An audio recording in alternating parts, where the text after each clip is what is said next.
மோது ஓகே புரியுதா? ஒரு வீக்கான ஆள் தெரியுமா நீ? மானம் போறதுக்கு நான் என்ன பண்ணேன்? நண்பர்கள் அனைவருக்கும் வணக்கம். நேற்று ஒரு பிரச்சனை நடந்தது பார்த்தீங்களா? அந்த பிரச்சனை எப்படி ஆரம்பிச்சது, யார் மேலே சரி யார் மேலே தப்புன்றதை பற்றி டீட்டெயிலாக இந்த வீடியோவில் நம்ம பார்க்க போகிறோம். ஆக்சுவலாக விஜய் சேதுபதி எல்லாரை பற்றியும் சொல்லி ஒரு டாஸ்க் மாதிரி கொடுத்தாரு. அதில் வியானா அரோராவோட பேரை சொல்லி சில எக்ஸாம்பிள்லாம் சொல்கிறாங்க. அரோராவுக்கு அதுலேயே பாதி கஷ்டமாயிருது. இப்போ அரோராவோட டேர்ன் வரும்போது அரோரா இருக்காங்கல்ல, எனக்கு வியானா அப்படின்ற மாதிரி வியானாவை பற்றி சில விஷயங்களை சொல்கிறாங்க. எங்க சுற்றி வளைச்சு சொல்லாதீங்க, ஸ்ட்ரெயிட்டாக சொல்லுங்கன்ற மாதிரி விஜய் சேதுபதி கேட்டுட்டாரு. அதில் திரும்பி அரோரா கொஞ்சம் அப்செட் ஆயிட்டாங்க. வியானா தான் சார் அப்படின்ற மாதிரி ஒரு எக்ஸாம்பிள்லாம் சொல்லி முடிச்சிடுறாங்க. அதில் பாதி கண்ணு கலங்கிருது. இப்போ விஜய் சேதுபதி நான் பிரேக்குக்கு போயிட்டு வந்துடுறேன்ற மாதிரி கிளம்புறாரு. இப்போ அரோராக்கு ஒரு மாதிரி அப்செட்டாக இருக்காங்கல்ல, அதை பற்றிலாம் யார்கிட்ட ஷேர் பண்ணிட்டு இருக்காங்க? ஆதிரை கிட்ட ஷேர் பண்ணிட்டு இருக்காங்க. அப்போ அந்த இடத்துக்கு கரெக்டாக கமருதீன் வராரு. கமருதீன் இருக்கார்ல, இன்டைரக்டாக ஆதிரையை கிண்டல் பண்ணுற மாதிரி பேசிட்டு இருக்காரு. அதாவது என்னை பற்றி பின்னாடி பேசுறேன்ற மாதிரி சொல்லிட்டு இருக்காரு. அரோரா சொல்லியிருக்காங்கல்ல, அந்த விஷயத்தை வெளிப்படுத்துறாரு. அரோராக்கு உள்ளுக்குள்ள செம்ம பயமா இருக்கு. ஐயோ, ஆதிரை சொன்னதை நம்ம இவர்கிட்ட சொன்னோம், இவர் என்னடானா ஓப்பன்ல போட்டு உடைக்கிறாரே அப்படின்ற மாதிரி அரோரா திருன்னு முடிச்சிட்டு இருக்கு. நான் உன்னை நம்பி சொன்னேன், அமைதியாரு அப்படின்ற மாதிரிலாம் கண்ட்ரோல் பண்றதுக்கு அரோரா ட்ரை பண்றாங்க. ஆனா இவர் இருக்கார்ல, வெளிப்படையா ஆதிரை கிட்ட கேட்க ஆரம்பிச்சிடுறாரு. ஸோ ஆதிரைக்கு இந்த இடத்துல தான் தெரியுது, நம்ம அரோரா கிட்ட சொன்னதை அரோரா கமருதீன் கிட்ட சொல்லிட்டா அப்படின்றது தெரியுது. ஆக்சுவலா இவங்க ரெண்டு பேருமே 2 நாளைக்கு முன்னாடி நைட்டு நேரம் உட்காந்து பேசிட்டு இருக்காங்க. மைக்கெல்லாம் மூடி பேசுவாங்க பார்த்தீங்களா, அந்த மாதிரி ரொம்ப பொறுமையா பேசிட்டு இருக்காங்க. யாரை பத்தி? கமருதீனை பத்தி பேசிட்டு இருக்காங்க. எப்படி தெரியுமா, எவ்வளோ ஒஸ்டா தெரியுமா பேசியிருக்காங்க. உண்மையாலே இந்த விஷயத்துல கமருதீன் பக்கம் தான் நியாயம் இருக்கு. இவங்க 2 பேர் பண்ணது ரொம்ப பெரிய தப்புங்க. என்னன்னா, கமருதீன் இந்த இடத்துக்கு வரானா நான் வரமாட்டேங்க, ஏங்க அவனெல்லாம் கூப்பிடுறீங்கன்ற மாதிரி ஆதிரை இன்டர்வியூலயே பேசியிருக்காங்க. அதாவது இவங்களுக்கு உள்ள வரதுக்கான இன்டர்வியூ வைப்பாங்கல்ல, 6 பேர் சேர்ந்த மாதிரி கேள்விலாம் கேட்டாங்களாம். ஏங்க அந்த கமருதீனை கூப்பிடுறீங்க, அவனால் தாங்க நான் சீரியலை விட்டே போனேன், அவனை வேற இங்கே கூப்பிட போறீங்களா, அவன் வேணாங்க அப்படின்ற மாதிரிலாம் இவங்க அவங்க கிட்ட பேசியிருக்காங்க. ஸோ இது எல்லாத்தையும் அரோரா கிட்ட ஷேர் பண்றாங்க. அரோரா கிட்ட என்ன சொல்ல வராங்கன்னா, அவன் சரியான டாக்ஸிக் பர்சனு, அவன் கூட நீ பழகாதன்ற மாதிரி சொல்றாங்க. அதாவது அரோரா என்ன சொல்றாங்க, அரோரா முதல்ல சொல்றதை நான் சொல்லிடுறேன். அரோரா அவர் நல்லா பார்த்துக்கிறாரு, எனக்கு ஊட்டி விடுறாரு, அதனால ஒரு ஃப்ரெண்டா அவர் கூட பழகலாம்னு நினைச்சேன், வெளியே போயும் ஒரு ஃப்ரெண்டா கண்டினியூ பண்ணலாம்னு நினைச்சேன்ற மாதிரி அரோரா சொல்றாங்க. அதுக்கு ஆதிரை இருக்காங்கல்ல, அவனை பத்தி உனக்கு முழுசா தெரியாது, அவன் இப்படி அவன் அப்படி, அவன் டாக்ஸிக்கா நடந்துப்பான், அவன் வரான்றத நினைச்சுதான் நான் ரொம்ப பயந்தேன். ஏன்னா அவன் வாயை வச்சுட்டு சும்மா இருக்க மாட்டான், என்னை பத்தி ஏதாவது தப்பா சொல்லுவான்ட்டு. அவர் தப்பா சொல்லமா, நீதாம்மா அவரை பத்தி தப்பா சொல்ற. உங்களுக்குள்ள வெளியே என்னன்னா நடந்துக்கிட்டோம், அதை எதுக்கு உள்ள கொண்டு வர? நீ பாட்டுக்கு உள்ள வந்த கேமை விளையாடலாம்ல, கேம் விளையாடுறதுக்காக தானே வந்திருக்க, அதை தானே பண்ணணும். அவர் வெளியே பண்ண விஷயத்தெல்லாம் நீ இந்த இடத்துல சொல்லிட்டு இருக்க, அது உண்மையா பொய்யானோ தெரியாது. ஏன்னா ஒரு காயினுக்கு 2 சைடு இருக்க மாதிரி நீ சொல்ல நினைக்கிறத மட்டும் சொல்லிடுவ. அவருக்கு தெரியவே தெரியாது நீங்க இந்த பிரச்சனையை பேசுறீங்கன்னா. அவருக்கு தெரிஞ்சாதானே பேச முடியும். நீ 2 வருஷத்துல அவர் கூட பழகியிருக்க, அவர் இந்த தப்பெல்லாம் பண்றாருன்னு நீ சொல்ற, அதை பேசவே கூடாது. எப்படி பேசக்கூடாதுன்னு சொல்றேன்னா, இங்க சுத்தி அவ்வளோ கேமரா இருக்கு, எல்லாமே ரெக்கார்ட் ஆகுது. நீ இப்போ கமருதீனை பத்தி ஒரு குற்றச்சாட்டு வைக்கிறேன்னு வச்சுக்கோ, அரோரா கிட்ட நீ என்ன சொல்லுவ? கமருதீனை டாக்ஸிக்கான பர்சன் அப்படின்ற மாதிரிலாம் நீ சொல்லுவ. அது எல்லா கேமராலையும் பதிவாகுது. அப்ப எல்லாருக்குமே கமருதீன் என்ன பண்ணாருன்றது தெரியும்ல, அதுவும் ஒன் சைடடா தெரியும். நீங்க 2 பேரும் சண்டை போட்டுக்கிட்டீங்கன்னா நீ 4 வார்த்தை பேசுவ, அவர் பதிலுக்கு 4 வார்த்தை பேசுவாரு. அதாவது நீ அப்படின்னுவ, அவர் உன்னை இப்படின்னு சொல்லுவாரு. நீங்க சண்டை போட்டுக்கிறதுல 2 பேர் பக்கமும் தரப்பையும் சொல்ல முடியும், 2 பேரோட தரப்பும் மக்களுக்கு தெரியும். ஆனா நீ பாட்டுக்கு பின்னாடி பேசினா யாருக்கு எப்படி 2 பேரோட தரப்பு தெரியும்? அதே மாதிரி இந்த அரோரா எப்பவுமே இந்த விஷயத்தை தாங்க பண்ணுது.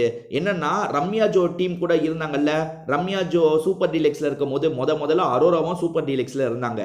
அப்ப ரம்யா என்ன பண்றாங்கன்னா, அதாவது ரம்யா ஜோ என்ன பண்றாங்கன்னா, மற்றவங்களை பத்தி சில விஷயங்களை சொல்றாங்க. அதாவது கனி அக்கா இப்படி இருக்காங்க, அவங்க அப்படி இருக்காங்கன்னு ஏதோ சொல்றாங்க. நீ அதை அவங்க புறம் பேசும் போதே நீ என்ன சொல்லியிருக்கணும்? அக்கா அதை பத்திலாம் பேச வேணாங்கான்னு அவாய்ட் பண்ணியிருக்கணும். அப்பெல்லாம் இந்த அரோரா அவாய்ட் பண்ணலங்க. சொல்லுங்கன்ற மாதிரி நல்லா காது குளிர கேட்டுருச்சு. கேட்டதுக்கு அப்புறம் பிக் பாஸ் ஹவுஸுக்கு அந்த அரோரா வந்துருச்சுல்ல, வந்ததுக்கு அப்புறம் ரம்யா உள்ளுக்குள்ள அப்படி பேசுறாங்க, ஆனா வெளியே வேற மாதிரி நடந்துக்கிறாங்க. உள்ளுக்குள்ள கனியை பத்தி குறையா சொன்னாங்க, ஆனா இங்க கனி அம்மா மாதிரி அப்படின்ற மாதிரிலாம் சொல்றாங்க. அவங்களை எனக்கு சுத்தமா பிடிக்கலன்னு ஒருத்தர்கிட்ட சொன்னா பரவாயில்லங்க, 3-4 பேர் கிட்ட சொல்றாங்க. துஷார் கிட்ட சொல்றாங்க, ஆதிரை கிட்ட சொல்றாங்க, அதுக்கப்புறம் எஃப்ஜே கிட்ட சொல்றாங்க.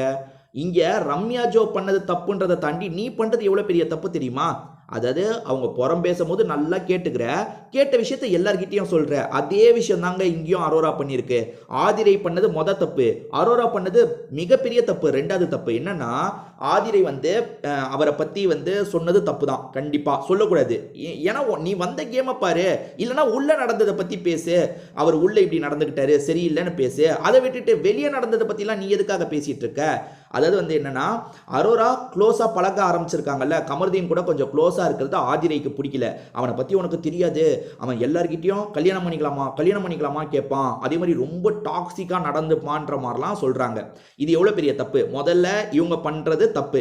எப்பவுமே நம்ம இன்னொருத்தரை பத்தி பேசும்போது என்ன சொல்லுவோம்னா, அவன் கிட்ட மட்டும் சொல்லிடாதேன்னு, ஏன்னா அதுக்கப்புறம் அவனுக்கும் எனக்கும் மிஸ் அண்டர்ஸ்டாண்டிங் வரும், அவன் கிட்ட மட்டும் சொல்லிடாத அப்படின்ற மாதிரி தான் சொல்லுவாங்க. அதே மாதிரி தான் ஆதிரையும் சொல்றதுக்கு முன்னாடி அரோரா கிட்ட அவன் கிட்ட மட்டும் சொல்லிடாத அப்படின்னு சொல்லி தான் சொல்லியிருக்காங்க. ஆனா இந்த அரோரா ஆர்வக்கோளாறு இருக்கு பார்த்தீங்களா, நேரா கமருதீன் கிட்டே போய் உளறி வச்சிருக்கு. என்னன்னா, ஆதிரை உன்னை இந்த மாதிரி சொன்னாங்க, எனக்கு அதனால தான் உன் கூட பழகிறதுக்கு தயக்கமா இருக்கு, தயவு செஞ்சு இந்த விஷயத்த ஆதிரை கிட்ட மட்டும் சொல்லிடாத. அதாவது இவங்க ஆதிரை சொன்னதை கமருதீன் கிட்ட சொல்லிடுவாங்களாம். சொல்லிட்டு இதை வந்து ஆதிரை கிட்ட மட்டும் சொல்லிடாத அப்படின்ற மாதிரி சொல்லுவாங்களாம். கமருதீன் வந்து இதை உள்ளுக்குள்ளேயே வச்சிருப்பாராம். யாராலங்க உள்ளுக்குள்ளேயே வச்சிருக்க முடியும்? என்ன நம்மளை பத்தி இவ பாட்டுக்கு பேசி வச்சிருக்கா, இந்த மாதிரிலாம் பேசி வச்சிருக்கா. அவ பேசினா, அதாவது அவ அரோரா கிட்ட பேசினது கேமரால ரெக்கார்ட் ஆயிருக்கும்ல, அதை எத்தனை பேர் பார்த்திருப்பாங்க. இன்னும் கல்யாணம் ஆகல, அவர் வெளிப்படுத்துறாரு, அவரோட ஆதங்கத்தை வெளிப்படுத்தும் போது இதெல்லாம் வெளிப்படுத்துறாரு. என்னை பத்தி அப்படி பின்னாடி பேசி வச்சிருக்கா, இன்னும் எவ்வளவு பேசினான்னு தெரியாது. ஏன்னா அரோரா எல்லாத்தையும் சொல்லியிருப்பாங்களா? இப்போ வந்து அவங்க 10 நிமிஷம் பேசுறாங்கன்னா அரோரா 2 நிமிஷம் சொல்லியிருப்பாங்க. அப்ப என்னை பத்தி என்னெல்லாம் அவ சொல்லியிருப்பா, எல்லாமே ரெக்கார்டட் ஆயிருக்குமே. என்னை பத்தி ஏதாவது பேசணும்னா நேரடியா பேசு, வெளியே நடந்ததை பத்தி பேசணும்னா வெளியே வந்து பேசிக்கோ, எதுக்காக அதெல்லாம் உள்ள கொண்டு வரன்றது தான் இவரோட கேள்வி. 2 வருஷம் பழகணும்னா என்னை பத்தி எல்லாத்தையும் சொல்லிட்டு இருப்பியா? அப்படி பார்த்தா உன்னை பத்தின ரகசியமா தான் எனக்கு தெரியும், அதெல்லாம் நான் சொல்லவா அப்படின்ற மாதிரி கேட்கிறாரு. ஸோ கண்டிப்பா கமருதீனால இதை மனசுக்குள்ளேயே வச்சிருக்க முடியாதுங்க. எப்பயாவது போட்டு உடைக்க வேண்டிய நிலைமை தான் வரும். அதுதான் வீக்கெண்ட்ல போட்டு உடைச்சிருக்காரு.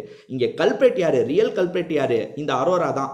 அதாவது அவங்க சொன்னதை கேட்டுட்டு நான் அவர்கிட்ட சொல்ல மாட்டேன் அப்படின்ற மாதிரி சொல்லிட்டு அவர்கிட்ட சொன்னது தான் தப்பு. ஆனா அரோரா கடைசியில என்ன ஒரு டிராமா பண்ணுதுன்னா, அவன் அவன்கிட்ட சொல்லுவான், நான் கொஞ்சம் கூட எதிர்பார்க்கலடி, சத்தியம்லாம் பண்ணாண்டி, அவன்கிட்ட நான் சொன்னதுக்கு செருப்பால அடிச்சுக்கணும்ட்டு.